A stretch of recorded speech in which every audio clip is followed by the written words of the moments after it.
I'm here because I feel conflicted about something that happened recently with my daughter Samantha, who's 24. I've raised her alone since she was a little girl, but her wedding 2 days ago has left me reeling. I want to tell you my story, but first, I need to explain our family dynamics. I'm Greg, 51 years old, and I used to be married to Judith, now 49. We met when we were kids. Judith came from a broken home and practically lived at my house because my parents treated her like family. I was always in love with her. We both came from humble beginnings, built everything we had from scratch, and got married when I was 24. At the time, I worked as a truck driver while Judith was a waitress. We weren't rich, but we made do. Then Judith got pregnant, and we decided she'd leave her job to focus on raising our baby. It was hard financially, but it made sense. Daycare wasn't affordable, and I was earning more. I worked long hours to provide for us while she stayed home with Samantha. When Samantha was 3, life started to look up. I switched companies, got promoted, and earned a better salary. We were comfortable, not wealthy, but we could afford a decent life. Things were good, and I loved spending time with my family. However, when Samantha started school, Judith began feeling restless at home. She said she wanted to work again. We had a long talk and decided I'd reduce my hours to help more at home while she got a job. This arrangement worked well for a while. I got to spend more time with Samantha, help with her homework, and be more present as a dad. But as Judith got used to her new job, things started to change. Judith didn't return to her old restaurant job. Instead, she started working at a high-end cafe frequented by wealthy people. Being around that kind of crowd changed her. She began pushing me to work more hours to earn more money, but I refused. I preferred spending time with my family over chasing a bigger paycheck. This caused tension between us. Judith started resenting me, and her behavior became distant. Eventually, it became clear that she was unhappy with our life. One night, when Samantha was 7, Judith came home drunk. She had developed a drinking problem, and her late-night escapades were taking a toll on our family. That night was a breaking point for me. I told her she needed to get her act together for the sake of our daughter. That's when Judith dropped the bombshell. She wanted a divorce. She confessed she'd been having an affair with a man named Stephen, a wealthy 60-year-old regular at her cafe. She left me and Samantha to start a new life with him. It was devastating, but I focused on what mattered most. Raising my daughter. Judith didn't fight for custody. She didn't want the responsibility of raising Samantha, especially since Stephen wasn't interested in having kids around. She would pop in occasionally, showering Samantha with expensive gifts, but offering no real emotional support. It was just Samantha and me against the world. Those early years were tough, but I gave it my all. I attended every school meeting, helped with homework, and tried to make her life as normal as possible. I couldn't give her the luxuries Judith could, but I gave her everything I had. Despite this, I could see that Judith's gifts and lifestyle were influencing Samantha. As a child, she adored the shiny new toys her mother brought. I chalked it up to being a kid and didn't think much of it at the time.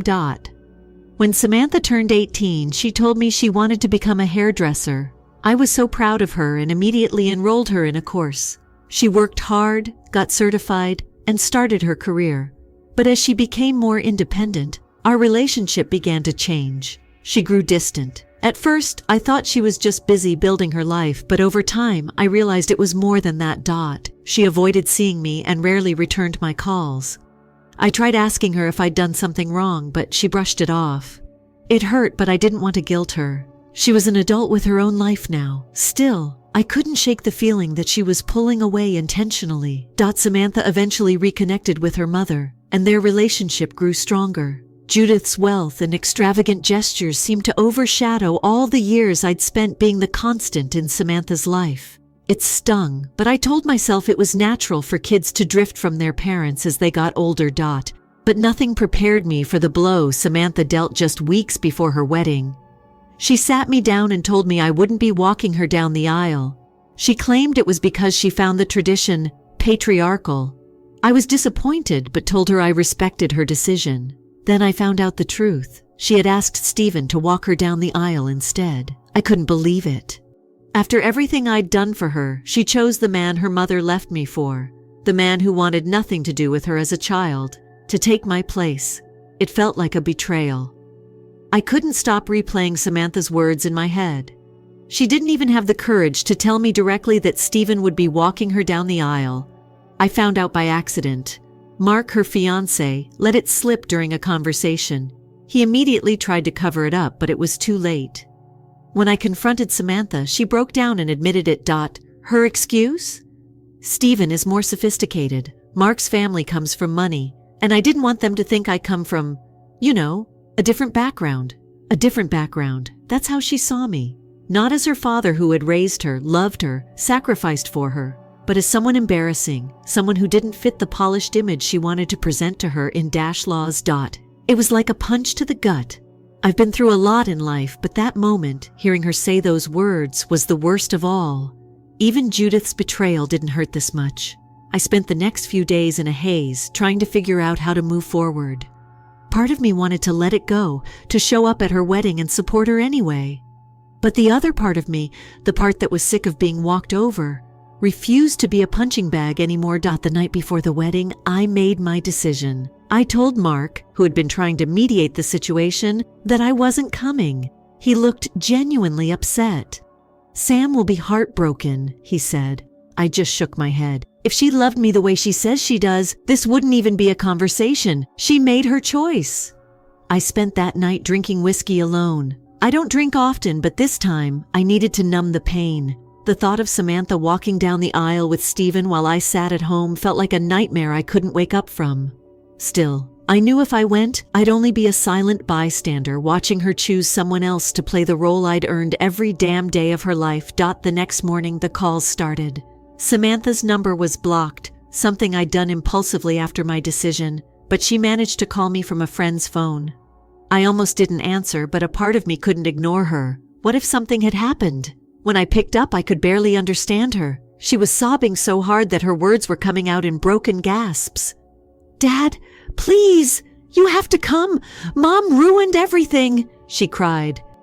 My first reaction was panic. I thought something terrible had happened. But as I pieced together her hysterical rambling, the story became clear. Judith had shown up to the wedding drunk, beyond drunk. She was stumbling around, slurring her words, and causing a scene.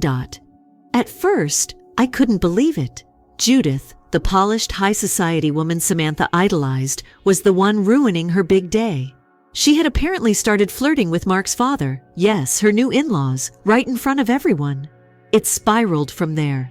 Mark's mother was mortified, and his father looked like he wanted to crawl into a hole. Stephen had to physically intervene when Judith started making inappropriate comments loudly enough for the entire wedding party to hear. It didn't end there. Judith, in her drunken rage, turned on Stephen, accusing him of being a cheater and airing their dirty laundry in front of everyone. According to Samantha, she yelled something along the lines of, "If you can sleep around, why can't I?" It was chaos. Mark's family, who had already been wary of Samantha's dramatic side of the family, decided they'd had enough. His parents announced they were leaving, and some of Mark's extended family followed suit. Samantha was in full-blown panic mode. She begged me to come fix things, to calm Judith down, and somehow salvage what was left of her wedding. But I couldn't do it. I couldn't be her backup plan anymore. "I'm sorry, Sam," I told her, my voice shaking. "But this is your mess to clean up, not mine." "Dad, please," she cried. "I need you. I didn't know Mom would do this. I can't handle it on my own." My chest felt like it was caving in, but I stood my ground. "You chose her, Sam. You chose to cut me out and make her your parent. Now you're dealing with the consequences." She started yelling at me, calling me selfish and saying I wasn't being a real father.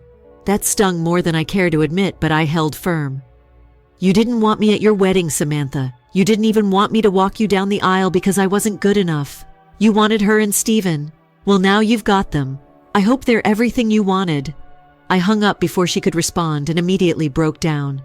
I haven't cried like that in years. It wasn't just about the wedding, it was everything. All the sacrifices I made, all the times I put her first, and this was where we ended up. I wanted to be there for her, but she had made it clear time and again that I wasn't enough for her. By the time I stopped crying, my phone had several missed calls from the same number. I didn't answer. I couldn't. I was done being her safety net, the one she only turned to when her better family failed her. That was the last time I spoke to Samantha. After I hung up that call, the silence in my house felt deafening. I sat there staring at my phone, the weight of it all crushing me. Samantha was my everything. For 24 years, I'd lived for her. Every decision I made, every long hour I worked, every moment of sacrifice was for her. And now it felt like I'd lost her completely. I didn't unblock her number, and she didn't try calling again after that morning. Part of me hoped she'd show up at my door, apologize, or at least try to talk things out. But deep down, I knew that wouldn't happen. Samantha had grown used to leaning on others, her mother, Stephen, even Mark. I was only her fallback when things fell apart. The day of her wedding came and went. I tried to keep busy, but my thoughts kept drifting back to her. I imagined her standing at the altar, looking beautiful and happy, while I was nowhere to be found. I hated myself for not being there, but I also hated her for putting me in this position. How could she push me away so easily? How could she think I'd ever embarrass her after all the years I spent building her up? The next morning, I got an email from Samantha. It was long and emotional, detailing everything that happened at the wedding. Judith's drunken spectacle had escalated after our call. She'd ended up yelling at Stephen in front of Mark's entire family, calling him a cheater and accusing him of ruining her life. At one point, Stephen tried to calm her down, but she lashed out physically, scratching his face and knocking over a row of chairs in the process. The whole thing was a disaster. Mark's parents left the venue in disgust, and some of his extended family followed. Mark, trying to save face, ran after them, but they refused to come back. Guests were whispering, the tension in the air thick enough to cut with a knife. Samantha said she felt humiliated beyond words and blamed Judith for everything. But here's the kicker, she also blamed me. In her email, Samantha wrote that if I had been there, none of it would have happened. She said I should have come when she called because, as her father, it was my duty to fix the mess and protect her from the fallout. She told me she felt abandoned by me on the most important day of her life. That email wrecked me. I sat there reading it over and over, trying to make sense of how she could still think I was at fault. I wanted to respond. I wanted to tell her that I'd been there for her every day of her life, even when her mother wasn't. I wanted to remind her of all the times I showed up for her, supported her, and loved her unconditionally, only to be pushed aside when she decided I wasn't good enough. But I didn't respond. I knew anything I said would fall on deaf ears. Samantha wasn't looking for an explanation. She wasn't trying to understand my perspective. She just wanted someone to take the blame, and I wasn't willing to carry that weight anymore. Over the next few weeks, I tried to move on. It wasn't easy. I'd spent so many years defining myself as a father that I didn't know who I was without that role. I'd never dated after Judith left because I didn't want to complicate things for Samantha. I poured everything I had into being the best parent I could be, and now I felt like I had nothing to show for it. I started going to a motorcycle club that met once a week. It was something I'd always wanted to try but never had time for. The guys there were great, most of them younger than me but welcoming and full of life. They encouraged me to put myself out there, even setting me up on a dating app. It felt strange, almost like I was living someone else's life. But for the first time in years, I started to feel like I had a future outside of Samantha. Then came the second email. Samantha told me that Mark's family was ashamed of hers and that their marriage was falling apart.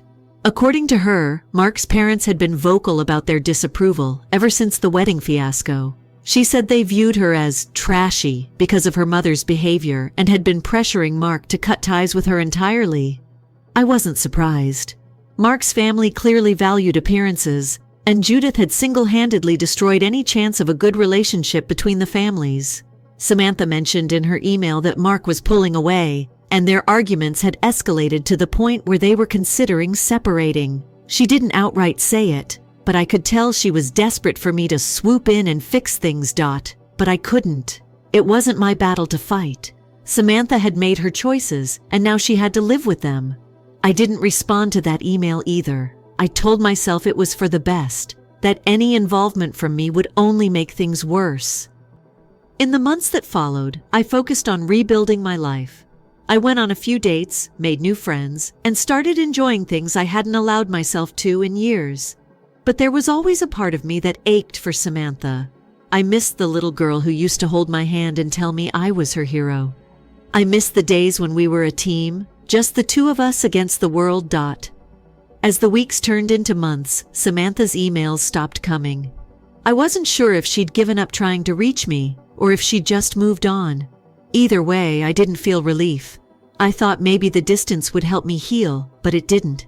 It felt like losing her all over again every day. The guys at the motorcycle club helped keep me grounded. They weren't the kind to pry or ask uncomfortable questions, which I appreciated. They just wanted to share a few laughs, ride, and enjoy life. Slowly, I started to let go of the constant ache in my chest. I wasn't Dad anymore, not the way I'd always been. But maybe it was time to figure out who I could be without that title. One night, after a group ride, one of the younger guys, Chris, asked me why I wasn't dating. "You've got a solid sense of humor, Greg, and you're not bad looking for an old guy," he said with a grin. "What's holding you back?" I didn't have an answer, not one that made sense anyway. I'd spent so much of my life focusing on being a father that the idea of dating felt foreign, almost selfish. But Chris wouldn't let it go. He grabbed my phone, downloaded a dating app, and helped me set up a profile. "Just try it," he said. "What's the worst that could happen?" To my surprise, I matched with someone almost immediately. Her name was Casey, and she seemed down to earth, divorced, no kids, and looking for someone who appreciated the simple things in life. We started chatting, and before I knew it, we'd set up a date. I felt nervous, like I was 20 years old again, fumbling through first date jitters. But at the same time, it was exciting. For the first time in years, I felt like there was something to look forward to. The date with Casey went better than I could have hoped. She was warm and funny, with a quick wit that kept me on my toes. We ended up talking for hours about everything. Our pasts, our dreams, even the mistakes we'd made along the way. It felt natural, easy, like reconnecting with an old friend. By the time we said goodnight, I already knew I wanted to see her again. While I was navigating this new chapter of my life, I got word through a mutual acquaintance that Samantha and Mark had officially separated. Apparently, Mark's family had put their foot down, insisting he distance himself from Samantha and her messy family. The wedding disaster had sealed their opinion of her, and it was clear they'd never accept her as one of their own. I should have felt bad for her, but I didn't. Not entirely. I'd spent years cleaning up Judith's messes, and Samantha had chosen to align herself with that chaos instead of the stability I'd worked so hard to provide. She'd made her bed, and now she had to lie in it. That doesn't mean it didn't hurt. Deep down, I still wanted to be there for her. But I also knew that stepping in wouldn't solve anything. If anything, it would just reinforce the pattern. Her making decisions without regard for me, only to expect me to pick up the pieces when things fell apart.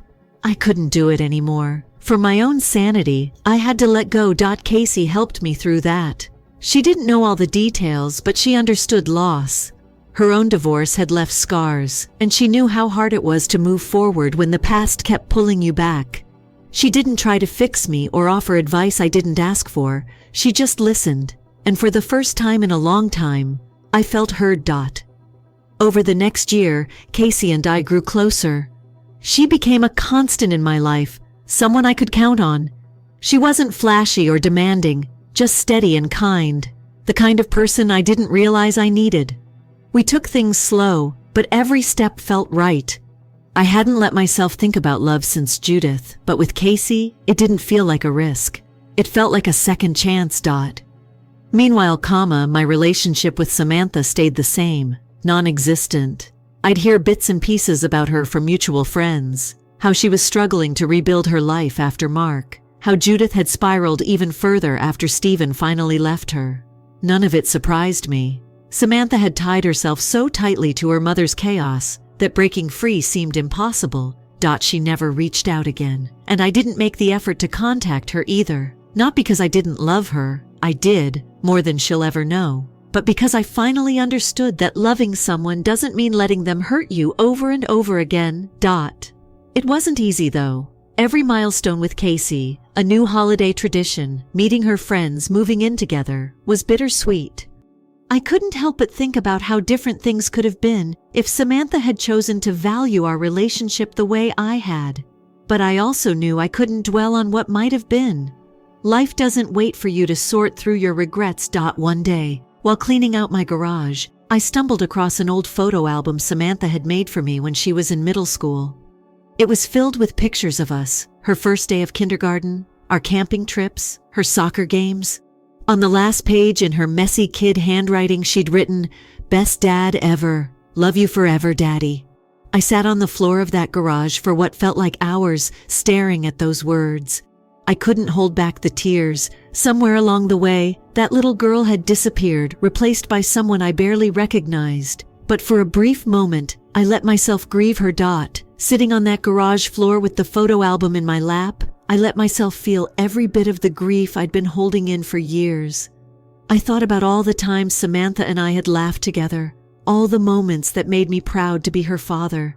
I didn't hate her. I never could. What I felt was deeper than anger.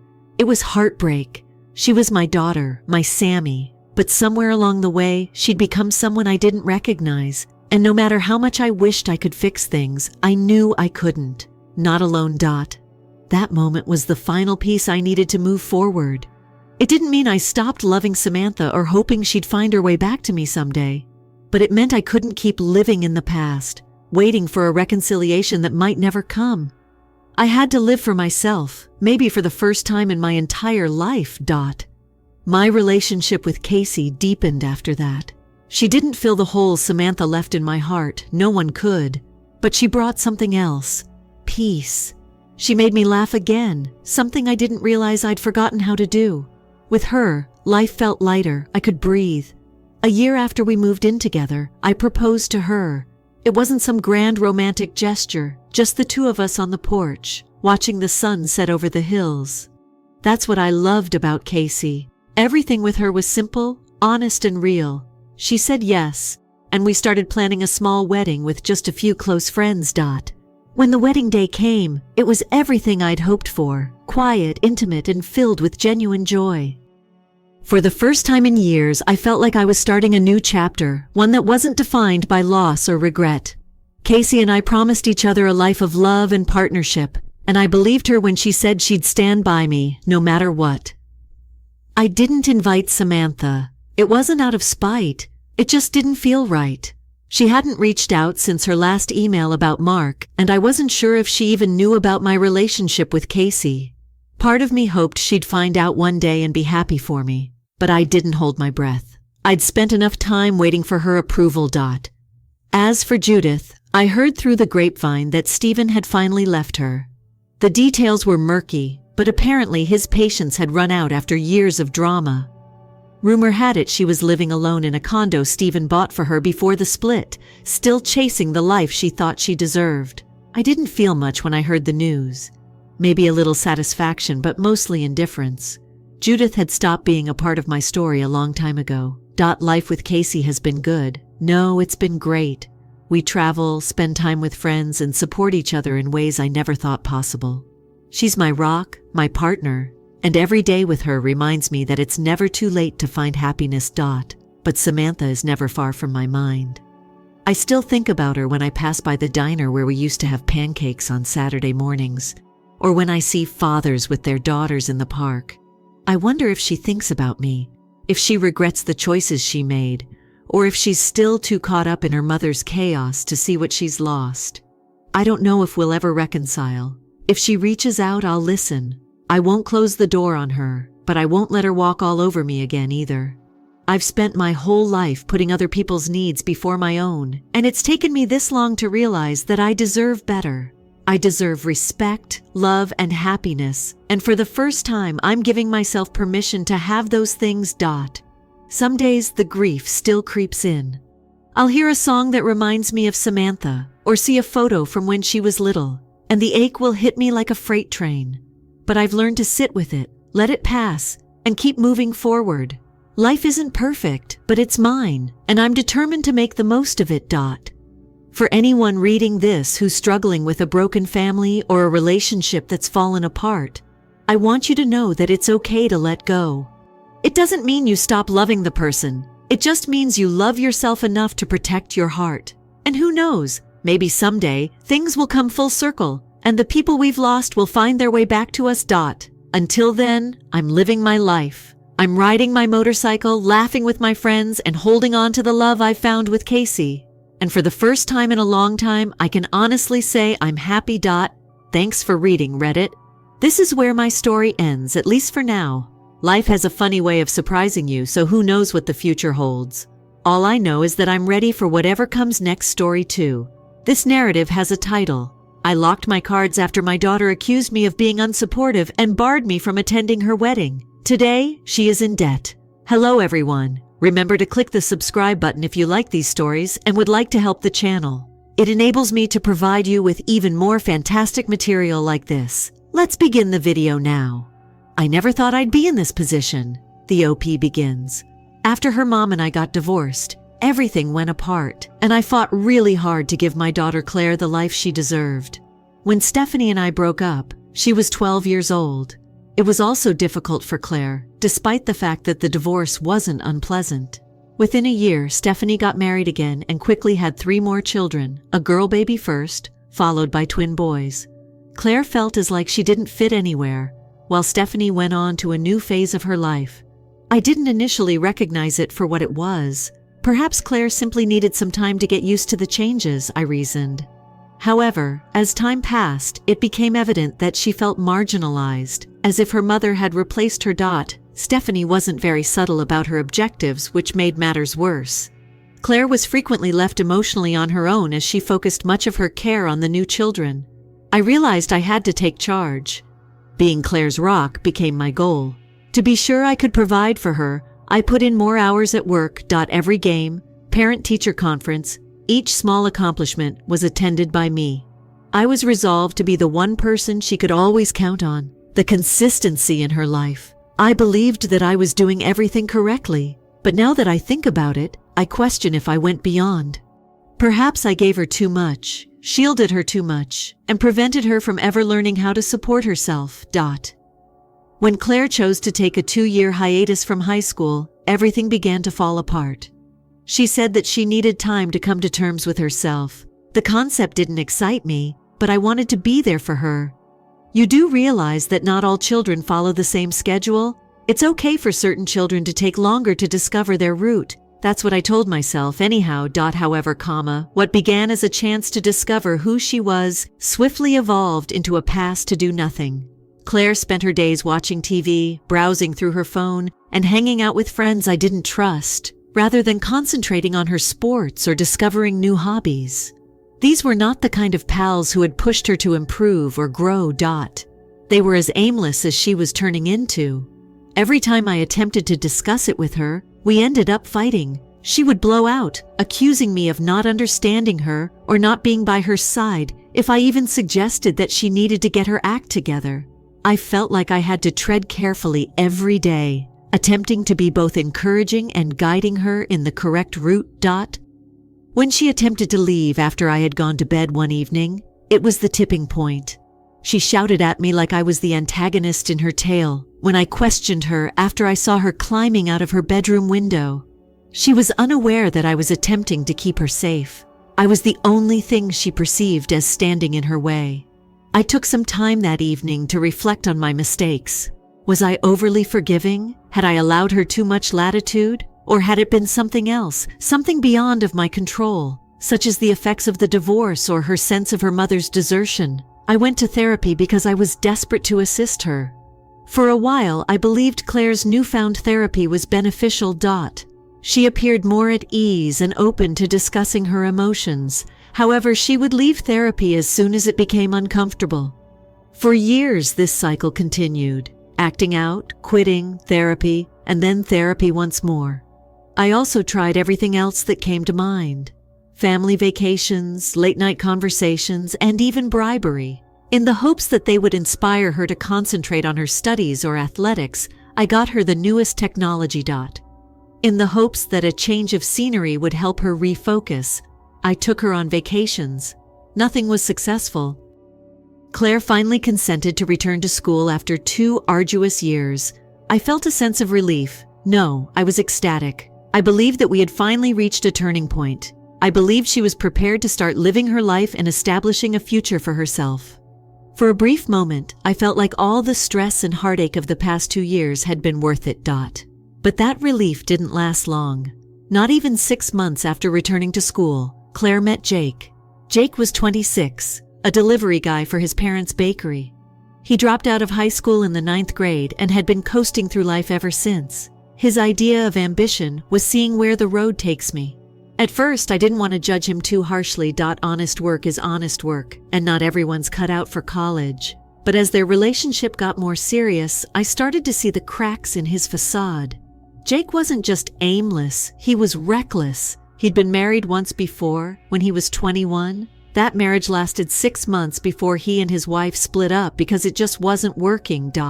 It didn't take a genius to see that this guy wasn't ready for a serious commitment, let alone marriage.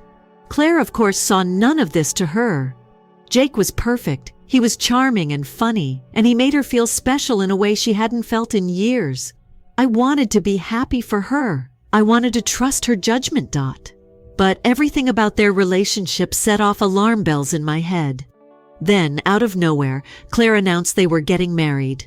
It wasn't a discussion. It wasn't a request for advice. It was a statement of fact. She'd already set the date and started planning the wedding, all without telling me. When I tried to talk to her about it, she shut me off. You quote, simply envious because I'm pleased, she said. I was at a loss for words. How can you reason with someone who's blinded by love? How can you tell your youngster that they're making a mistake when they're certain they know better? That night, I sat in the living room alone, gazing at the walls, wondering where I'd gone wrong. I thought about all the sacrifices I'd made for Claire, all the times I'd placed her needs before my own, and all the ways I'd tried to be the greatest parent I could be. And now here I was, watching her plunge blindly into doom, helpless to stop her. It was the first moment I realized that no matter how much you love your child, you can't shield them from their own decisions. The day Claire said she was getting married felt like a hit to the gut. She didn't sit me down or ask for advice. She just dropped the news casually over dinner, as if she was chatting about what movie she wanted to see. Jake and I are getting married next month, she continued, smiling like she had imparted the finest news in the world. For a second, I assumed she was joking. What do you mean married? I asked, hoping I'd misheard her. She shrugged as if it were no great issue, saying, We're in love. We have already decided on a date and other details. I was taken aback. What I was hearing was unbelievable. My 19-year-old daughter, who was still unemployed and had not completed high school, was preparing to tie the knot with a man she had been seeing for a few months. A man who lacked stability, ambition, and a future plan. Claire, doesn't this seem a bit hurried to you? I said, attempting to seem calm.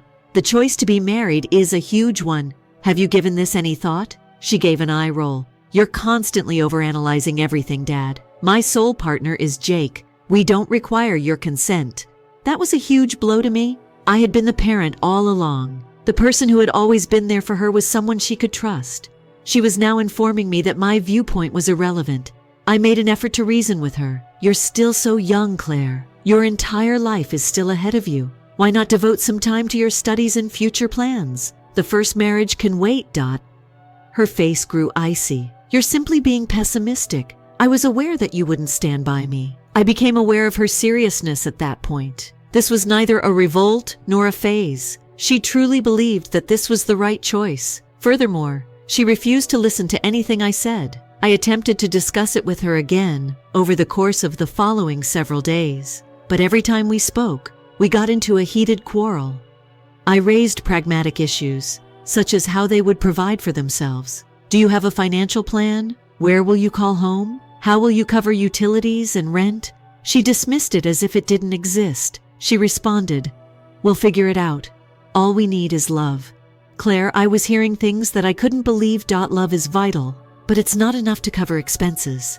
Food isn't put on the table by it. Romance isn't the only aspect of marriage. It's about accountability. Once more, she rolled her eyes. Dad, you're mired in the past. Now, things are different. You're not understanding. I felt like screaming. Why didn't she see this was a mistake? How could she have been so unaware of the dangers she was putting herself in? When I requested to meet Jake, Things became heated. I reasoned that perhaps I could reason with him if I couldn't reach Claire. I made an effort to remain open-minded as we set up a meeting at a nearby diner. Jake appeared to be a decent enough person, kind, amiable, and rather endearing. However, as we conversed, it became evident that he was clueless about what he was getting into. What do you intend to do in the future? I tried to seem objective when I questioned him. He gave a shrug. As we proceed, we'll figure it out. I tightened my jaw to prevent myself from becoming angry. You can't just figure out marriage on your own. It requires preparation and strategy. Have you any money saved up? A spending plan? A long-term objective? He simply nodded as if he were paying attention. I could tell, though, that he wasn't really listening. I attempted something different. Claire does not have a job and is still enrolled in school. Are you willing to provide for her financially till she can sustain herself? His response? We'll get by. Money is not as vital as love. I recognized then that this was not going to work. Though he was totally unprepared for the realities of marriage, Jake wasn't a horrible man. Claire, who was already having trouble adjusting, was throwing herself into a scenario that would only make matters worse. That evening, I sat Claire down when I came home and made another attempt to speak with her. I expressed my worries to her and urged her to think again. Claire, I'm not attempting to take charge of your life. I said, all I care about is what's best for you. Is it not obvious to you that now is not the proper moment for you to tie the knot? You still have a lot of possibilities and a lot of promise. Why get right into this kind of thing? She responded coldly. I don't want you at my wedding if you can't help me. I was stabbed in the chest by those remarks. You don't mean that, Claire. My voice was little more than a whisper when I spoke. Yes, she firmly said. If you're only going to be negative, you're not invited. I don't want my special day to be ruined by your negative vibe. What I was hearing was unbelievable. Because I disagreed with her choice, my own daughter was excluding me from her wedding. That evening, I decided something. I wasn't going to pay for her wedding if she didn't want me there. Claire had been orchestrating the entire event on my behalf. I gave her a credit card to use in case of emergency. Early the next morning, I froze the card. She quickly became aware of it. She was yelling that I had damaged everything and blown up my phone in a matter of hours. How could you harm me like this? She shouted. You're attempting to ruin my joy. I inhaled deeply and made an effort to remain composed. Claire, you are mature enough to deal with the repercussions if you are old enough to make adult decisions. I won't cover the cost of your wedding if you don't want me there. Her reaction was just what I had anticipated. She accused me of being callous, domineering, and selfish. She accused me of attempting to destroy her life and said that I didn't care about her happiness. However, I didn't feel bad for the first time. Despite my deepest love for Claire, I couldn't continue to support her poor choices. She needed to understand what it meant to accept responsibility for her actions if she wanted to behave like an adult. Even if it was painful. I was aware that I was doing morally. I knew that things would only become worse once I had frozen Claire's credit card. This is not how I wanted things to turn out. However, I had no intention of funding a wedding that I was not invited to. If I wasn't invited, that line was obvious to me. My money wasn't either. It wasn't warmly received by Claire. That night, she barged into the house. Anger flushed her face. Dad, how could you have done this to me? As soon as she entered the room, she yelled, I refuse to back down. I've been there for you all your life, Claire. I've experienced everything, despite your wishes for me to not be. However, I will not pay for a wedding. I quote, not permitted to go. This isn't how it operates. You're simply being self-centered. She let out a scream. You have no concern for my pleasure. All you want is authority over my life. Her remarks hurt, but I maintained my composure. No, Claire, your future is important to me. That's the reason I'm refusing. You are mature enough to handle adult repercussions if you are old enough to make adult decisions. She slammed the door behind her as she ran off to her room. We didn't talk much for a few days. She stayed as far away from me as she could, only leaving her room to either get food or go out. Even though the strain was oppressive, I refused to give up. I made the decision to summon more help. Claire and her grandma had always been close. It was our hope, along with my mom's, that she would be able to reason with her. Evelyn, my mother, is a straightforward woman in her 70s who has never shied away from voicing her opinions. I believed that perhaps Claire needed the stern love she had given me as a child. My mother let out a heavy sigh as I told her what was going on. She claimed that the girl was exactly like her mother, too proud to own her mistakes and stubborn as a mule. I will speak with her, though. My mom led the discussion as we scheduled a family gathering. With her arms folded and a frown on her face, Claire sat opposite from us. Claire, my mother didn't waste any time going right to the point. She started by saying that marriage is more than simply love. It all comes down to dedication, accountability, and preparation. Have Jake and you considered any of that? How are you going to make ends meet? Do you have a budget, savings, or future plans? Claire gave an eye roll. Grandma will work things out. The times have evolved. Things have changed since your time. My mother's face became stern. The fundamentals haven't changed, despite your belief that times have. Bills are not paid by love. It doesn't keep food on the table or a roof over your head. Building a life together requires a strong foundation, and you and Jake don't have it according to what your dad has informed me. Claire's arms remained crossed and she said nothing. When my mom and my dad initially got married, she continued to talk about her personal hardships. She discussed their financial struggles, the sacrifices they made, and how they had to cooperate in order to create a secure existence. Claire, marriage isn't a dream come true. She said, it's hard work, and it will come apart more quickly than you can think if you're not prepared for it. At last, Claire's voice was icy and angry. Jake, you don't get it. I am also aware of what we are doing. All that counts is that we love one another. My mother gave a head shake. You're too obstinate to see that you're making a mistake. However, you could have to learn the hard way if you refuse to listen to your father or me. Then she got up and walked out of the room. Her eyes were filled with frustration, and I could tell that she felt as powerless as I did. Even though I really hoped Claire would change her mind, I knew in my heart that she wouldn't. She and Jake managed to proceed with their wedding after I blocked the credit card. One evening, she slammed the door behind her when she arrived home. I didn't even have to inquire. We borrowed money. With a hint of rebellion in her voice, she declared, Do you believe you can prevent this wedding? Dad, guess what? Whether you like it or not, it's occurring. I looked at her for a while, attempting to comprehend her words. You borrowed money? Do you even know what you've done, Claire? You're in debt before you've even begun your life, and you're hardly an adult yet. Please don't lecture me. She lost her temper. We're taking necessary action. You don't give a damn, because you left me when I most needed you. I was furious at the way she misrepresented the story, but I made myself maintain my composure. Claire, I never left you. You pushed me away. I was not allowed to attend your wedding. Please don't turn the tables on me. Rolling her eyes, she slammed the door behind her and hurried to her room. It was obvious that she could not be reached. The wedding was held a week later. Naturally, I was not invited, but my neighbor Lily told me everything about it. Claire had gone to the wedding out of duty, and because Lily's daughter was one of her childhood pals, it was all okay, I suppose. When we ran into each other at the grocery store, Lily informed me. Even though they had a live band, a tiny venue, and some flowers, it was obvious that everything had been put together at the last minute. After a brief pause, she said, Jake's parents didn't look happy. You could see it on their faces, even though they were courteous. They also believe that this is a poor idea. I didn't feel any better after hearing it. I had thought that Jake's parents might have persuaded him to change his mind, but it seems that they were as helpless as I was on the wedding day. I tried to divert myself by staying at home. It didn't matter, I reminded myself, and it wasn't worth getting upset over.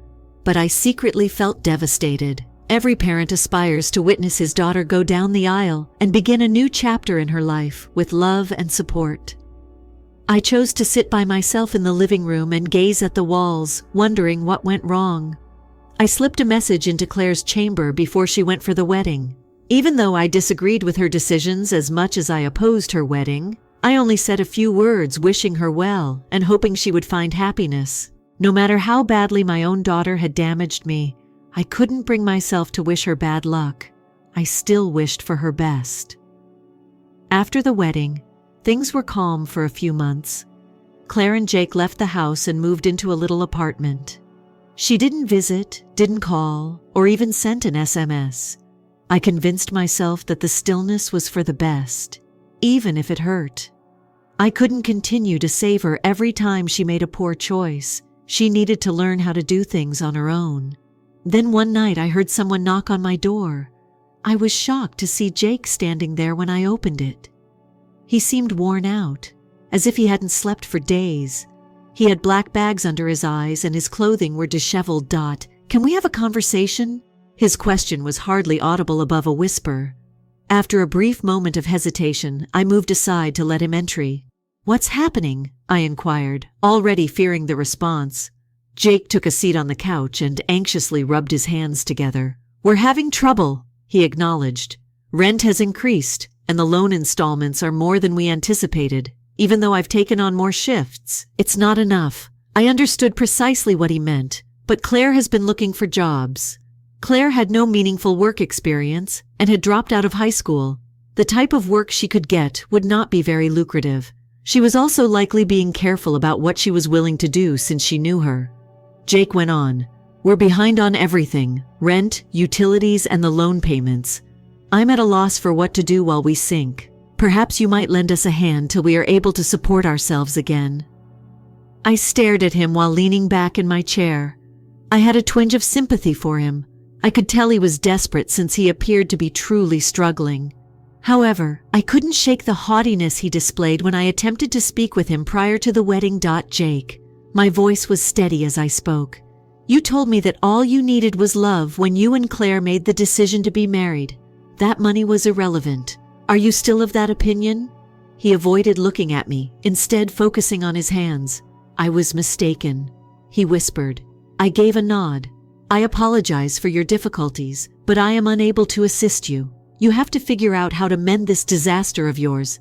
Jake seemed as though I had just given him a gut hit. "You're not going to lend a hand at all, enough to help us through this difficult time?" "No," I answered firmly. Claire was quite explicit about her desire to keep me out of her life. If she feels that way, then I'm honoring her desires. His shoulders sagged as he sat there for a while before he got to his feet. "I get it," he murmured softly. "In any case, thanks." I felt guilty as he made his way to the door, but I told myself that if I helped them out now, it was the only way they would learn. They would never accept accountability for their choices. For the first time since the wedding, Claire gave me a call that evening. She was enraged. "How could you reject Jake in that manner?" she shouted. "You made fun of him even though he approached you with good intentions." Already worn out from the talk I knew was coming, I sighed. "It was you who wanted me out of your life, Claire. I'm not going to jump in right now. Just because your plans aren't working out, you have no compassion." She let out a scream. "You don't give a damn about me." I maintained my composure. "You don't know how much I care about you. I'm letting you deal with the repercussions of your behavior because of this." "Claire, this is what maturity looks like. It's not all fairy tales and romance. It requires responsibility and a lot of labor." She ended the call, and I didn't feel bad for the first time in years. Claire contacted me furiously a few weeks after Jake arrived at my door. I believed that everything was settled. I didn't attempt to contact Claire, and she wasn't talking to me either. Even though it was painful to watch her struggle, I decided she needed time to sort things out, and I wasn't going to push. I was aware that she needed to figure things out on her own. Then my phone buzzed late one evening. Claire sent a series of desperate texts. "Are you awake, Dad? I need to talk to you, please. I'm at a loss on what to do." My heart was racing as I sat up in bed. My initial assumption was that Jake had suffered some sort of injury, an emergency or accident, perhaps. I gave her a call right away. "Claire, what's the matter?" I tried not to sound panicked as I asked Dot. Her voice was trembling when she eventually spoke after a lengthy silence on the other end. "I may be pregnant, I think." I went cold. It was the last thing I thought she would say. One of them wasn't this. "Are you certain?" I inquired. "No," she said. "I'm simply late, though." I could sense the terror in her voice, and I had a hunch she was sobbing now. "We can't take this, Dad. Our bills and rent are already past due." What is the proper way to care for a baby? I didn't want to be so harsh, but I wanted to emphasize, this is what you signed up for. Claire was still my daughter despite the anguish she had caused me. She was also afraid. All right, I replied softly. Verifying it is the first step. Tomorrow I'll make an appointment for you to see a doctor. Breathe deeply and try not to panic till then. I made an appointment for Claire the next morning by calling a nearby clinic. She was twitching in the passenger seat and chewing her fingernails the entire way there. I waited in the car as she entered the clinic when we arrived. After about half an hour, she emerged and quietly got into the seat. What were they saying? I inquired. They urged me to hold off on taking another test for a week. Silently, she said, it's too soon to say with certainty. Claire was really anxious for the next week. She slept very little and paced the apartment she shared with Jake much of the time. She was always texting me for guidance or just to be reassured. She was clearly afraid, and for the first time in months, she genuinely sought my help. She mentioned her father, Jake, during one of our talks. Is it possible for your agency to recruit him? For as long as it takes us to get back on our feet. I manage a small creative agency that needs a certain set of abilities. Jake lacked those abilities. Furthermore, I didn't think he had the work ethic to learn them, to be honest. But I could see the strain mounting, and Claire was frantic. Let's wait for your test results. After that, we'll work things out, I informed her. She wasn't content, though. You're only offering justifications. She lost her temper. Why are you never able to assist me when I need it? Her charges hurt, but I refused to back down. Claire, until we know what we're dealing with, I won't make a choice. One step at a time is how we should approach things. Fortunately, the pregnancy worry was only that, a fright. When Claire received the results of her second test, it was frightening. She wasn't expecting a child. The relief appeared to make her even more rebellious, which surprised me because I thought it could shame her. You wouldn't. At one of our disagreements, she responded sourly, even higher, Jake. When his daughter is having difficulties, what type of parent doesn't support her? I've tried to help you all your life, I sighed. Claire. However, it's obvious that you don't want me to become involved. You can't have both of them. She scowled at me while crossing her arms. Everything you own will eventually belong to me, you know. At least you might seem to be concerned about my future. Her remarks astounded me. Claire, there are no guarantees. Do you believe that all I've fought for is yours? It doesn't operate that way. I might travel, retire early, or perhaps remarry. What? It's up to me, not you, what I leave behind. Anger distorted her face. You're self-centered, she spit out. The only person you care about is yourself. I didn't argue at all. There was no purpose. Our connection cooled over the course of the following several weeks. Claire stopped phoning, and she ignored me when I attempted to contact her. It pained my heart to see how far apart we were becoming. Though I knew it would only make matters worse, I considered caving in, sending her money, or trying to help Jake find employment. Claire had to learn her lesson the hard way. She had to realize that her behavior had repercussions, and that she couldn't continue to depend on me to save her. However, that didn't make things any simpler. I considered phoning her every day in an attempt to patch things up between us. However, I was aware that nothing would change as long as she refused to accept accountability for her decisions. Stephanie, my ex-wife, called me a few days earlier. She was enraged. How could you have allowed Claire to suffer in this way? She made a demand. She is your daughter. It is expected of you to assist her. I inhaled deeply before answering. I've been supporting Claire throughout her life. Stephanie. However, this is no longer about me. She must now live with the decisions she made. Stephanie wasn't happy. Her life is being ruined by you. She lost her temper. No, I answered firmly. Claire is now responsible for her own life. She must accept responsibility for herself if she wishes to see a difference.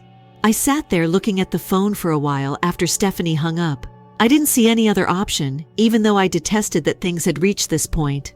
I'm hoping Claire will show up every day. I'm hoping she'll see that everything I did was motivated by love, and that my sole goal was to keep her safe, but I can only wait till that day arrives. It was quiet for a few months. Claire and I had no conversation, and our neighbor Lily or her few surviving pals were the only sources of information I had about her life. Claire's intransigence and refusal to listen to advice has caused most people to cease contacting her. Although it was difficult to see her withdraw, I had to tell myself that I had to let her deal with the fallout from her choices. Then I received another late-night call one evening. It wasn't Claire this time. Jake was the one. "Hello, Mr. Carter." His voice was tremulous as he began. "You know, I am aware that we haven't spoken much since. However, I wanted to let you know that Claire isn't doing well." My stomach dropped. "What are you saying? Is she all right?" "She's simply under a lot of stress. She hasn't been able to find work and the debts are mounting. We are having a lot of fights. I'm at a loss on what to do." I experienced a brief twinge of pity. However, I subsequently reminded myself that this was the scenario they had selected. "That's unfortunate to hear." I spoke slowly. "However, Jake, you two chose to marry in defiance of everyone's recommendations. To pay for a wedding you couldn't afford. You took out a loan. Both of you were aware of what you were entering into. I thought we could manage it, but I know," he added softly. "I had no idea how difficult it would be. I thought about Jake's call the rest of the week. Even though I really wanted to take over and make everything right, I realized I couldn't quote Claire, and Jake needed to learn how to deal with issues on their own without my help. Then Claire texted me without warning. She wrote, "I need to talk to you." I contacted her right away, and she picked up for the first time in months. "What's happening?" Trying to speak in a neutral tone, I asked. Before she spoke, she inhaled deeply. "Jake and I are considering relocating to live with his folks. We're getting behind on everything and can no longer afford the flat. I'm at a loss on what to do. I have never heard something so vulnerable." Claire for a while. I briefly thought about letting them return to my house. Then I reflected on the outcome of my last attempt to assist her. She did not want my rules or my counsel. All she wanted was my riches. "Have you discussed it with Jake's parents?" Instead, I inquired. "Yes." Her voice was low as she said, "I don't want to live there, but they offered we could move into their basement. It's like giving up." Sometimes, Claire, in order to move ahead, you have to step back. I advised her to move in with his parents if doing so would help her get back on her feet. It isn't giving up, it's being realistic. She took a while to answer, and when she did, at last, she sounded defensive. "You wouldn't comprehend. This has never happened to you." "Claire," I let out a sigh. "Although I've made my share of errors, I've also grown from them. This is what you must do. Grow and learn. I am unable to assist you." Claire and Jake moved into his parents' basement a few weeks later. Lily said they had a strained relationship with Jake's parents. His mother was sick of cleaning up after children, and his father was annoyed at their lack of focus. Jake's father gave me a call one evening. Carter. He added, "I'm at my wit's end with these two, and I hate to bother you. It appears that they are unaware of the amount of effort required to create a life together. They continue to behave like teens." I had a mixture of grief and irritation. "I understand." I said that despite my best efforts to warn them, they ignored me. "They are now left to solve it for themselves." Jake's father let out a sigh. "All I can hope is that they discover it before it's too late." As the months passed, nothing changed. Claire and Jake's relationship was suffering due to their frequent arguments and the financial hardship. Claire phoned me weeping one day. "I believe Jake and I made a mistake, Dad." She spoke while crying. "What took place?" With a sinking heart, I asked. "Simply put, he is not who I believed him to be. He spends all of his time whining about his job and does not assist around the house. I feel as though I'm handling everything by myself." I bit my tongue when I wanted to say, "I told you so." "Claire," I said instead, "marriage is challenging. Both individuals must put out effort. Have you attempted to discuss your feelings with him?" "I tried," she remarked. "He doesn't listen, though. All he says is that I'm bothering him." I detected uncertainty in her voice for the first time. Perhaps, just perhaps, she was beginning to see the seriousness of her choices. In spite of everything, Claire has yet to express regret for the way she treated me or for excluding me from her wedding. I wanted to get past that and concentrate on mending our friendship. However, a part of me was unable to ignore how hurtful her acts had been. I mentioned it in a phone conversation one day. "Can we discuss the wedding, Claire?" "What about it?" I asked. Her tone was defensive as she spoke. "On one of the most significant days of your life, you forbade me from attending. Do you feel bad about that?" She paused for a long moment before responding. "I was upset," she said. "I thought you didn't stand by me. I was attempting to keep you safe. I've always wanted the best for you," I said, "even if it required making difficult choices. I didn't press, and she didn't answer. I was aware that it would take some time for her to completely comprehend the consequences of her decisions. Claire and I are currently in a better position than we were a few months ago. However, circumstances are far from ideal. She continues to be obstinate and arrogant, and I continue to struggle to strike a balance between encouraging her and allowing her to grow from her errors. I hope every day that she will change her mind and see that I have always looked out for her best interests. But in the meanwhile, I'm doing my hardest to be patient, since that's what parenthood is all about. Loving your child despite the difficulties they present.